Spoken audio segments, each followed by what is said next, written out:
Labą dieną, mano vardas Valdas. Dirbu vairuotoju. Mano brolis mokosi užsienyje ir nemažai draugų išvykę dirbti į kitas šalis. Anksčiau su jais bendravau labai mažai. Laiko įprastam laiškui vis pritrūkdavo, paskambinti brangu, bet nesenai išmokau naudotis elektroniniu paštu.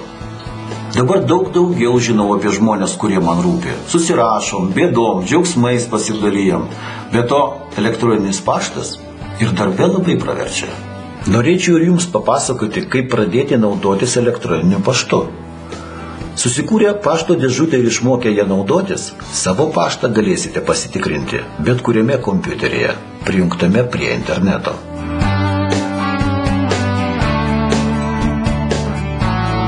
Parodysiu, kaip susikurti elektroninio pašto dėžutę vienoje populiariausių nemokamų elektroninio pašto svetainių www.gmail.com.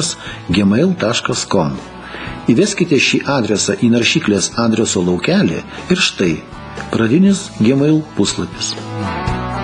Naujai dėžutei sukurti reikia spustelėti šią nuorodą.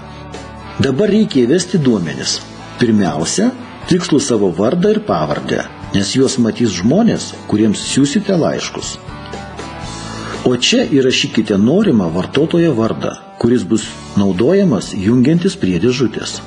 Šis susikurtas vardas kartu su galūne @gmail.com ir bus jūsų elektroninio pašto adresas. Labai svarbu šio adreso nepamiršti. Be jo negalėsite prisijungti prie savo pašto dėžutės ir būtent jį turėsite pasakyti kitiems, jei norėsite, kad jums parašytų. Galiu patarti šiam adresui naudoti savo vardą ir pavardę atskirtus tašku. Tai bus paprasčiau, tvarkingiau ir labai lengva prisiminti. Aišku, galite susikurti ir įdomesnį adresą, pavyzdžiui, kaubojus. Bet įsivaizduokite, kaip toks adresas atrodytų, tarkim, jūsų CV, paduodame būsimam darbdaviui. O dabar reikia sugalvoti prisijungimo slaptažodį, kurio prireiks kaskart, norint prisijungti prie dėžutės. Slaptažodį taip pat būtina prisiminti. Įveskite jį dar kartą. O čia reikia pasirinkti apsaugos klausimą ir parašyti atsakymą į jį. Toks pat klausimas jums bus užduotas, jei vis dėlto pamiršite savo slaptažodį. Šio paveiksliuko simbolius įveskite į žemiau esantį laukelį ir spauskite sutinku. Sukurkite sąskaitą.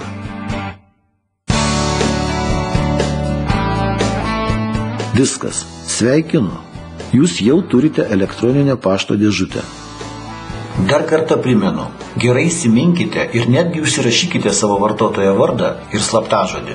Patikėkite, juos pamiršti lengviau nei atrodo.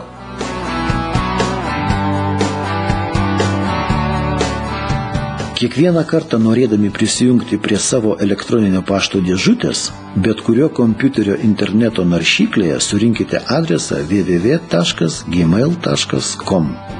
Štai čia turite įvesti savo vartotojo vardą ir slaptažodį.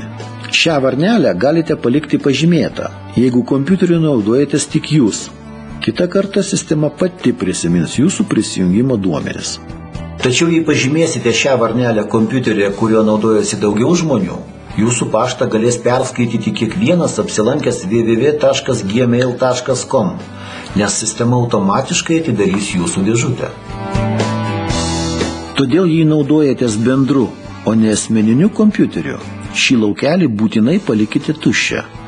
Tada spauskite užsiregistruoti ir štai. Matote savo pašto dėžutę.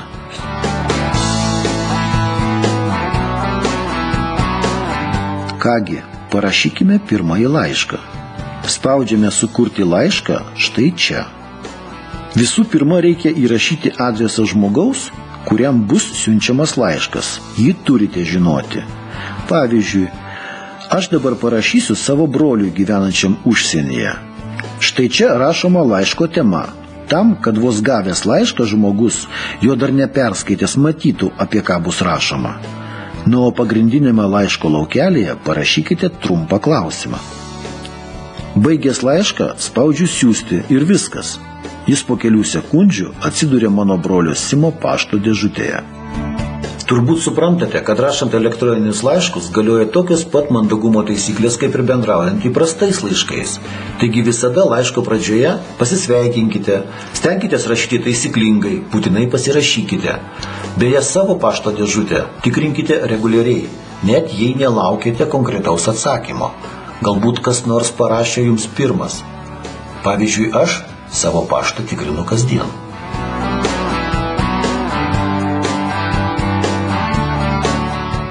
O, Simas jau atsakė, matau naują gautą laišką.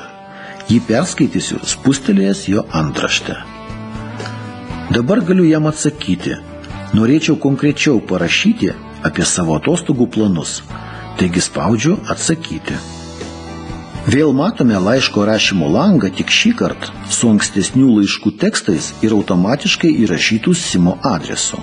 Parašęs atsakymą vėl spaudžiu siųsti ir laiškas tuoj pat nukeliauja į Simo dėžutę.